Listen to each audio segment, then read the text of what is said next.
Mark of the Beast, Part 21, Pharmakea.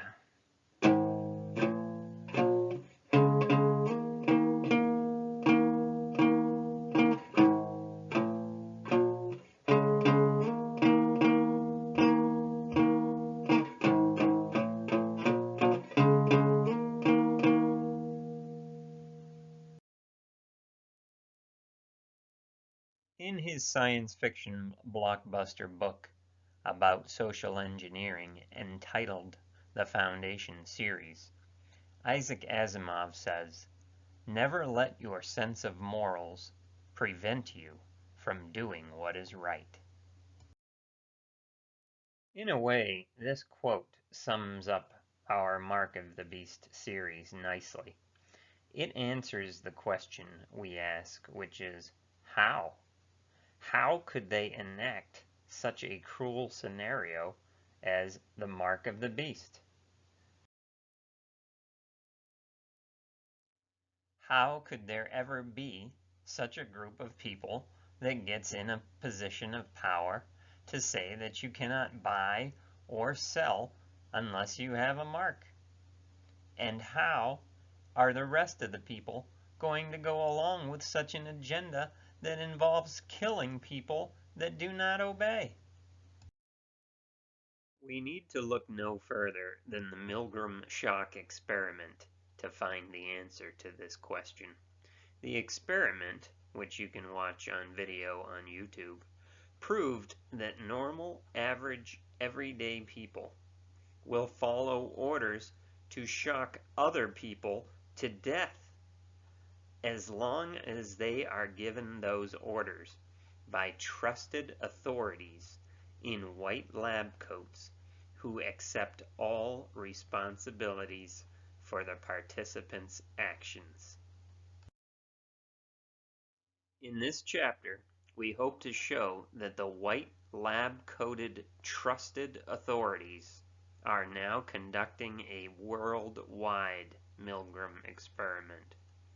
We hope to expose the latest methods that they are using to fulfill their dream of a scientific dictatorship. Those methods are creating, exaggerating, or prolonging crises, while labeling every crisis a health crisis, while at the same time diminishing the importance of the individual's rights in favor of the comfort or safety of the collective, and finally, using the public's trust of medicine and science in order to take control and establish their scientific dictatorship. This plan for a scientific dictatorship has been discussed at length in this series, and is succinctly summed up in the words of Fabian socialist Bertrand Russell, who said, "Diet, injections, and injunctions will combine from a very early age to produce the sort of character and the sort of beliefs that the authorities consider desirable, and any serious criticism of the powers that be will become psychologically impossible." He goes on to say that, quote, "Even if all are miserable, all will believe themselves happy, because the government will tell them that they are so." And doesn't this sound a lot like the World Economic Forum's advertisement that just came out last year about the Great Reset, saying that you'll own nothing and you'll be happy? The original Fabians like Bertrand Russell would be quite proud of the new Fabians, Klaus Schwab, George Soros, and those at Davos and the World Economic Forum. and they would be quite satisfied to know that they are making great strides toward a scientific dictatorship, thanks to a little help from medical scientists, as we will see.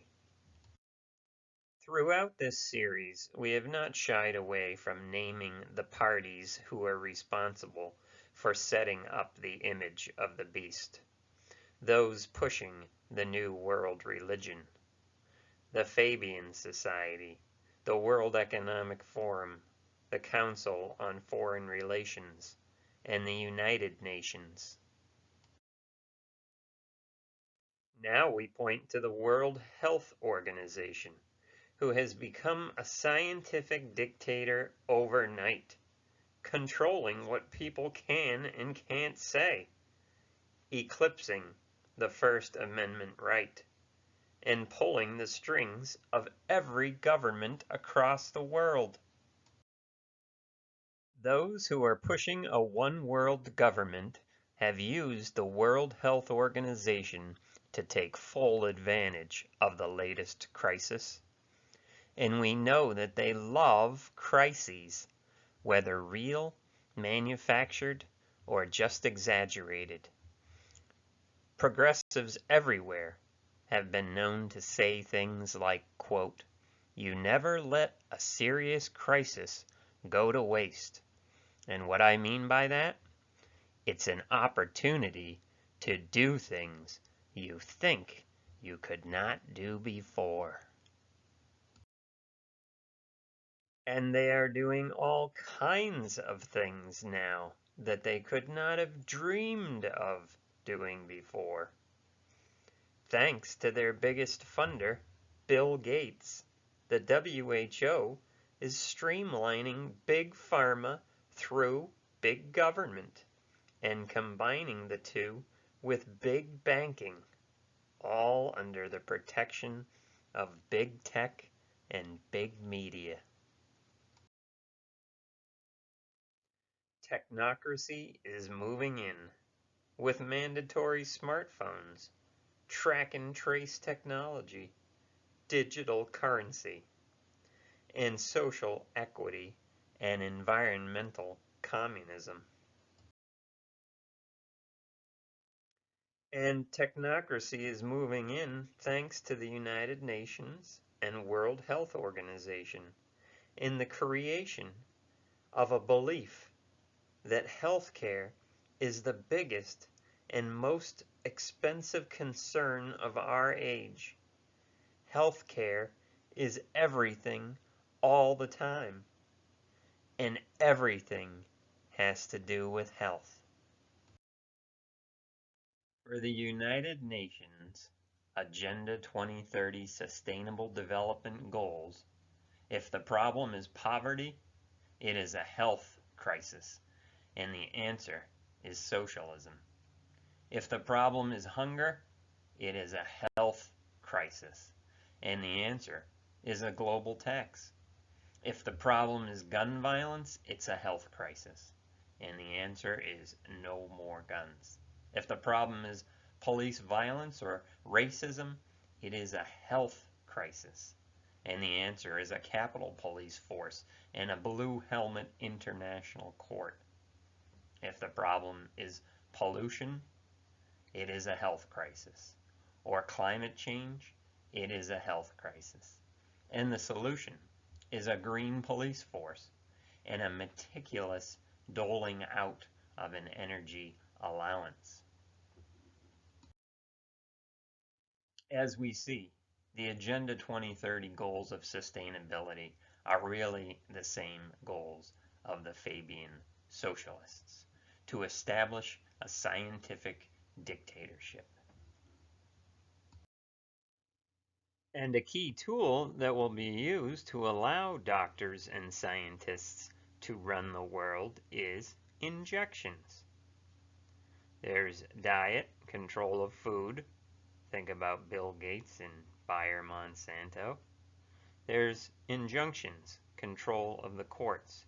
Think George Soros.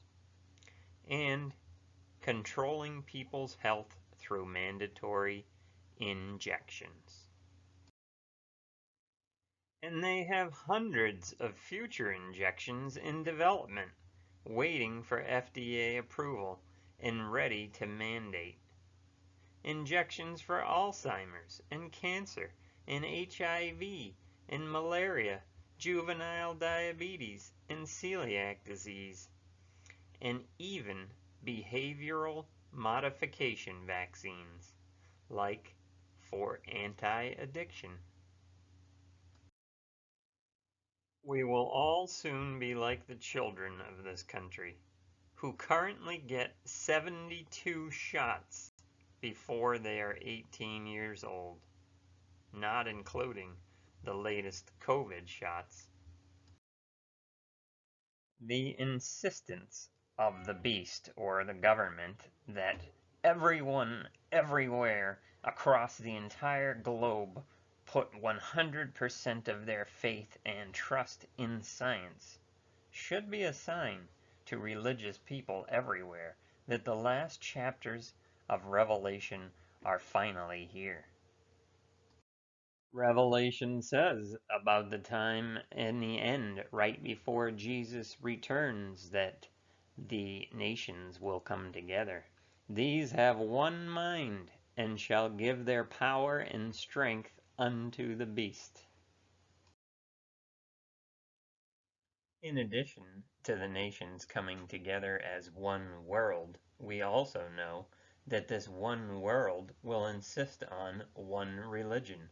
This one religion will be manifested by people taking the mark of the beast. And the mark is not just mentioned in Revelation chapter 13. It is also mentioned immediately after in chapter 14. It is also mentioned immediately after that in chapter 15. And once again in Revelation chapter 16. And at the return of Christ in chapter 19. And finally repeated in chapter 20. So it seems like an inescapable fact from the prophecy of Revelation that the thing that will characterize our age from now all the way up until the return of Christ will be the mark of the beast. That there will be this beast government that will insist that no one can buy or sell unless he has the mark. And for now, there is still a way to resist that mark and to not obey this beast government. And surprise, surprise, so far the only way to not bow the knee and submit to fear is called a religious exemption. And many people were baffled to find out that this had anything to do with religion. They didn't think they were religious at all. But it turned out they did have a religion. They did believe in something. They did stand for something. And that something was not the beast government. And that something was not the image of the beast or the world religion. And people might not think that the principles which they stand for are religious principles, but they know that what they are told to do and how they are being told to bow down is a religion, and they want nothing to do with being forced to bow down and worship the image of the beast. And they can see that they are bowing down and they are being forced to bow. What, after all, is bowing down? What does it mean to bow down? When you bow down, you expose your neck to your Lord and Master, giving your consent to have your head cut off if your Lord sees fit. It means that you put 100% of your faith and trust in them. And people are doing exactly that, putting 100% of their trust in the government and 100% of their faith in medical science. They are doing this because they are under threat by the beast. They are being threatened with their health, their livelihood, and their well-being. People bowed to this threat in King Nebuchadnezzar's day. They bowed to this threat in Nimrod's day at the Tower of Babel. They bowed to this threat in Nero's day. And they are bowing to this threat today. Nebuchadnezzar's threat went like this in Daniel chapter 3. When he was furious that Daniel's 3 friends, Shadrach, Meshach, and Abednego, would not bow the knee, he said, Now if ye be ready, that at what time ye hear the sound of the cornet, flute, harp, sackbut, psaltery, and dulcimer, and all kinds of music, ye fall down and worship the image which I have made, well. But if ye worship not, ye shall be cast the same hour into the midst of a burning fiery furnace. And who is that God that shall deliver you out of my hand? And you can see the pride of King Nebuchadnezzar. And frankly, Nebuchadnezzar had reason to be proud. His hanging gardens of Babylon were one of the 7 wonders of the ancient world. His city, Babylon, was a center for artistic and scientific advancements in the ancient world. He said, Is not this great Babylon that I have built for the house of the kingdom by the might of my power and for the honor of my majesty? Now let's listen to the threat of another proud, angry king from a modern city, as he tells his subjects to submit or else. In 2021, Bill de Blasio said, So today I announce a new approach which we are calling the Key to NYC Pass, the key to New York City. When you hear those words, I want you to imagine the notion that because someone's vaccinated, they can do all the amazing things that are available in this city. This is a miraculous place, literally full of wonders.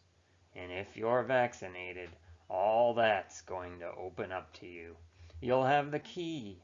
You can open the door. But if you're unvaccinated, unfortunately, you will not be able to participate in many things. That's the point we're trying to get across. It's time for people to see vaccination as literally necessary to living a good and full and healthy life. Hopefully, you can see that Nebuchadnezzar and Bill de Blasio are expressing the exact same sentiment, which is to say that bowing down to the state religion results in having a big party, but not bowing down will result in death. As it turns out, New York City has quite a bit in common with Babylon. We can't go into all the Bible verses here, but you can easily do it on your own, looking up all the Old Testament passages that describe Babylon and sound a lot like the New York City of our last days. John the Revelator first mentions this last days Babylon, or Neo-Babylon, or modern Babylon, in Revelation chapter 17. He describes the city as a prostitute. In other words, it will do anything for money. It will sell out its dignity and its self-respect and morality for money.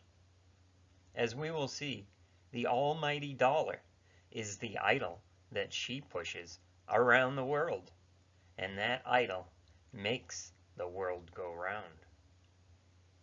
We're also told in Revelation 17 verse 3 that Babylon is located in the wilderness. In other words, far, far away from civilization at John's time.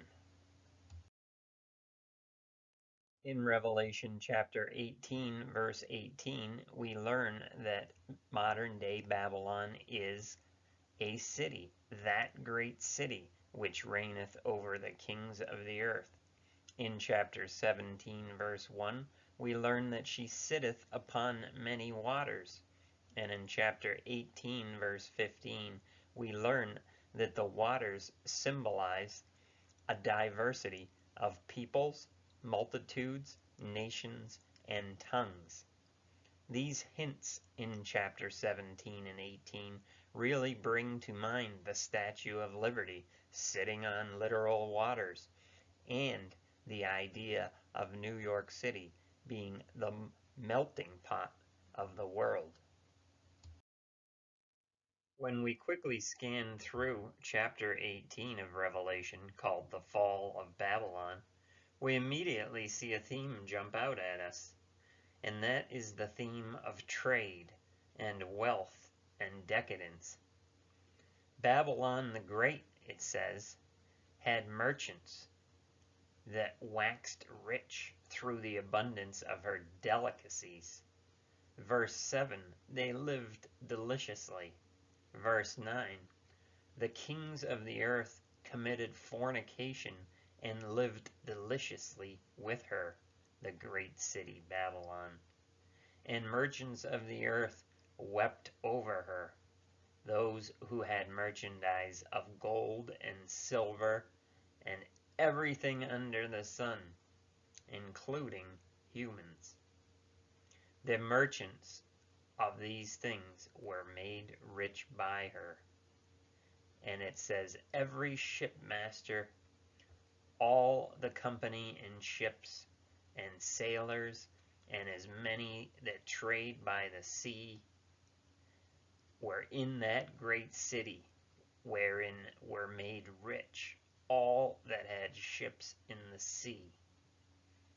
And in verse 22, it was famous for musicians and pipers and trumpeters and craftsmen.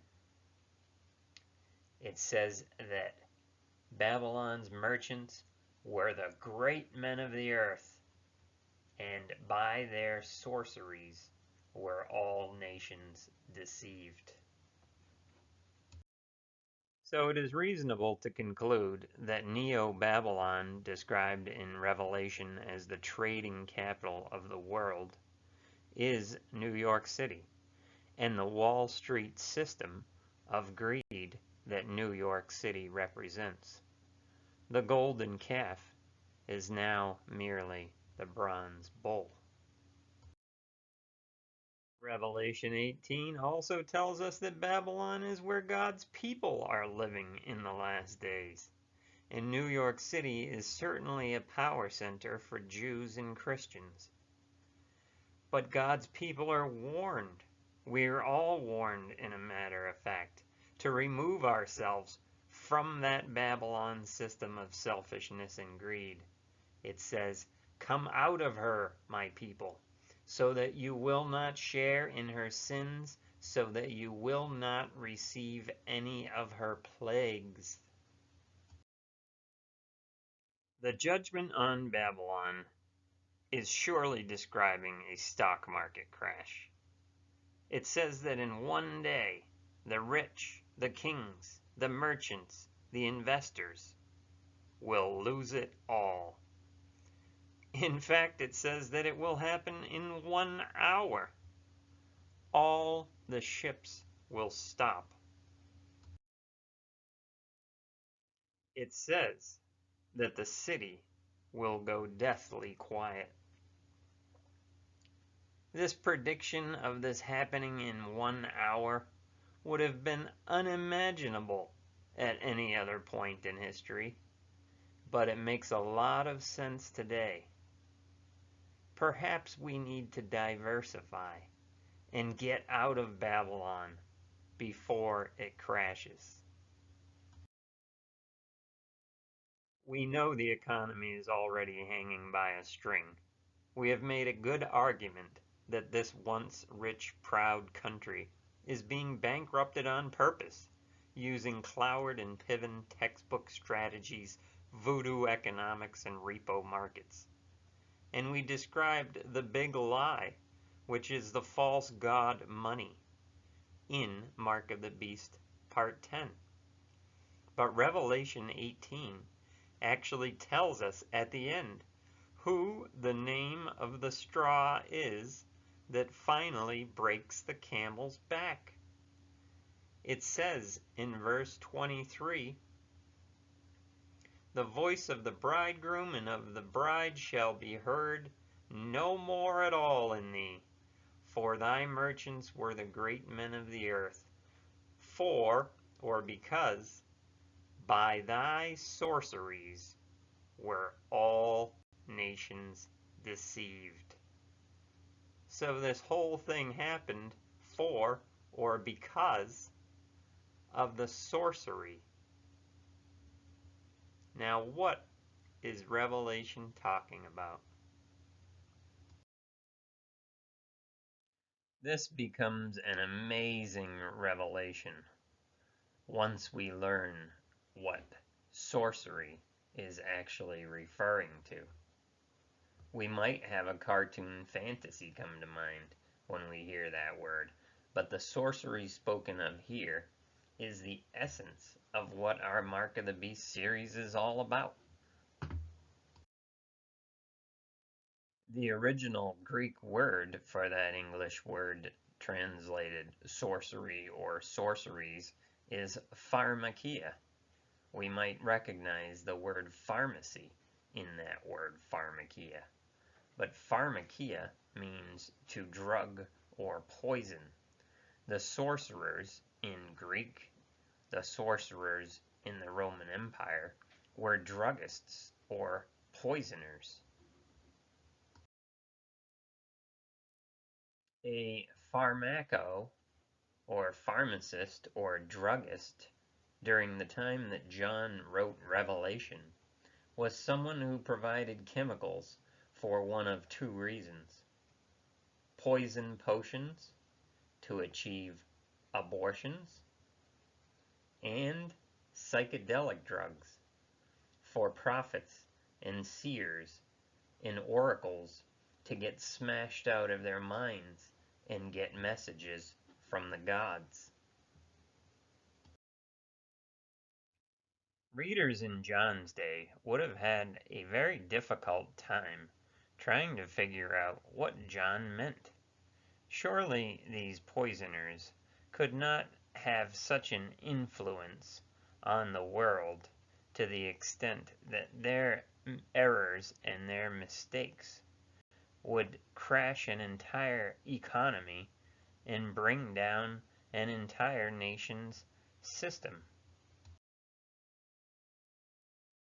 Even nowadays, with psychedelic drugs and abortions being pushed like mad on every billboard, it's still hard to imagine that these two things are the sorcery that'll be responsible for the collapse of Babylon and its Wall Street capitalist system. But what about other drugs, like legal drugs? Do they have international influence?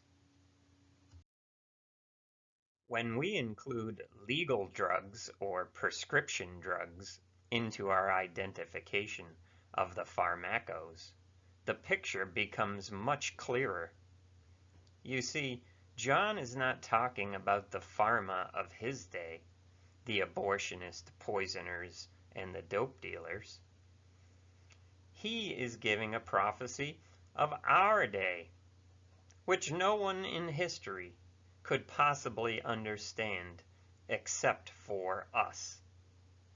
No wonder every Bible commentator thought that Pharmakea was just a figure of speech not to be taken literally. No one from the past could have ever pictured druggists as powerful as the banks and holding captive the learning institutions and the media and the governments of the world themselves. And if we take a quick look at the chief pharmacos of our day, Revelation 18:23 does not sound far-fetched. It says that their deception will be the cause of the coming economic collapse, the fall of modern Babylon. Ask yourself, have these pharmacos bungled things up in the past? Check. And have these pharmacos lied to people in the past, putting them in a position where they could possibly deceive the nations? Check. Unless you've been living in a cave, you already know that Big Pharma is bad enough and powerful enough in itself. But when we have Bill Gates marrying Big Pharma to big government and international government, we have big problems. And when we have Klaus Schwab marrying Big Pharma to big banking using AI, we have even bigger problems. The unification of big pharma and big banking with big government and big tech is the very essence of the mark of the beast. And this scientific dictatorship is no longer a Fabian socialist armchair pipe dream. It is happening, with trillions of dollars being spent on internet infrastructure. And this money will go towards building back better, a phrase which comes from Klaus Schwab's Great Reset. Klaus Schwab, whose fourth industrial revolution will involve merging with machines and having chips implanted into our brains. Building back better, according to Schwab's book, means that we'll all get our own QR code and then our implanted chip so that we can be tracked and traced. This will supposedly slow the spread. According to one of their slogans, it says, "Welcome to 2030. I own nothing, have no privacy, and life has never been better." For the United Nations and for UNESCO and for the World Health Organization, scientific knowledge and medical knowledge is not to make humanity better. They even say in their book, Its Purpose in Philosophy, quote, "Again, even knowledge that appears to be wholly beneficent can be applied in such a way that it does not promote progress," end quote. In other words, even if something would do you good, they're going to withhold it because they don't see that it's going to result in progress. They go on to illustrate an example of their cold calculations. Quote, "Thus, the application of medical science may increase the number of human beings, but lower their opportunities for enjoyment of life. And so in the light of our basic criterion of evolutionary direction, it is wrong, end quote. In other words, it is wrong to just apply medical science to the well-being of human beings. In their view, it is up to doctors and scientists to harm the overall population so that the remaining population has better opportunity for enjoyment of a better quality of life. In their own words, they say, there is an optimum range of human population density and of total population in the world, and UNESCO needs to focus more on the provision of birth control facilities. These poisoners, i.e. pharmacos, do not let their sense of morals prevent them from doing what they know is right. I realize that it might be really hard to accept the idea that the medical industrial complex has become the tip of the spear of the New World Order, and it is collapsing Babylon, unifying the world's beast governments, imposing the worship of the image of the beast, and actually the one branding us with the mark of the beast. After all, what about the oath that doctors take to do no harm? Unfortunately, the Hippocratic Oath is in fact becoming an outdated notion, according to policymakers like Ezekiel Emanuel, who use bioethics and imagined scarcity of health resources in order to push for sacrificing individuals in favor of the greater good. And this cold, callous, bioethical calculation of what's better for the greater good will soon be taken out of the hands of sheepish doctors and be put into the hands of AI machines, which are programmed by wolves in sheep's clothing. And if we look at brutal humanist regimes of the past, we see that medical care was always the tip of the spear. Lenin said socialized medicine is the keystone to the arch of a socialized state. No, all doctors aren't Nazis, and you don't go straight to becoming a Nazi doctor. Before there was ever gas chambers, it was euthanasia of the mentally handicapped. A medical program for the good of society that just happened to lead to the final solution. And before it was euthanasia of the mentally handicapped, it was sterilization. And before it was sterilization, it was eugenics. And that eugenics came from America. And once again, we find that the purpose and the philosophy of the United Nations and the WHO is intertwined with eugenics. Quote, biological inequality is, of course, the bedrock fact on which all of eugenics is predicated.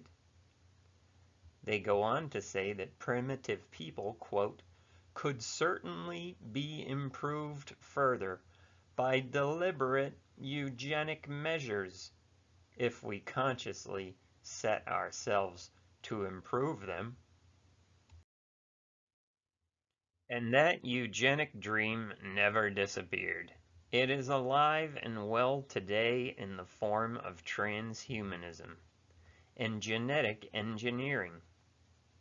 They said, quote, thus, even though it is quite true that any radical eugenic policy will be for many years politically and psychologically impossible, it'll be important for UNESCO to see that the eugenic problem is examined with the greatest of care, and that the public mind is informed of the issues at stake, so that much that now is unthinkable may at least become thinkable.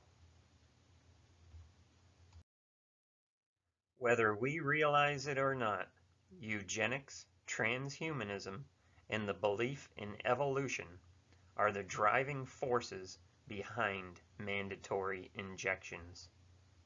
Through diet, injections, and injunctions, they will create perfect humans on a sparsely populated, perfect Earth.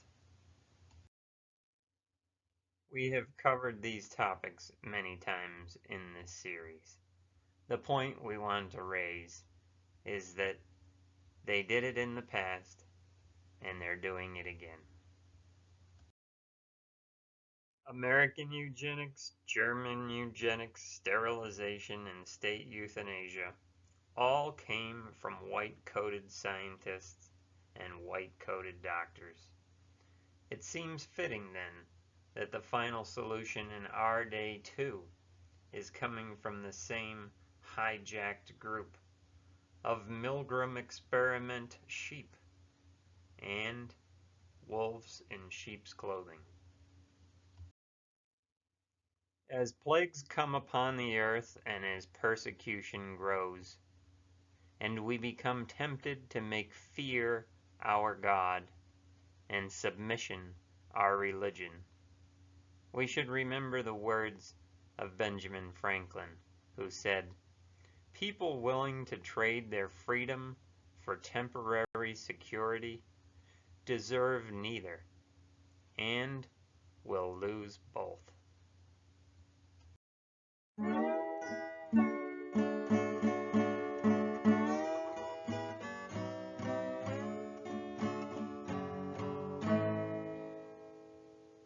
Well, thanks for watching this chapter of Mark of the Beast. Don't forget to go to my channel Small Axe Big Tree so you can catch up on the rest of the series. And don't forget to leave a comment or hit the like button if that's your thing. Also, subscribe so that you get the next chapter, Mark of the Beast, Part 22.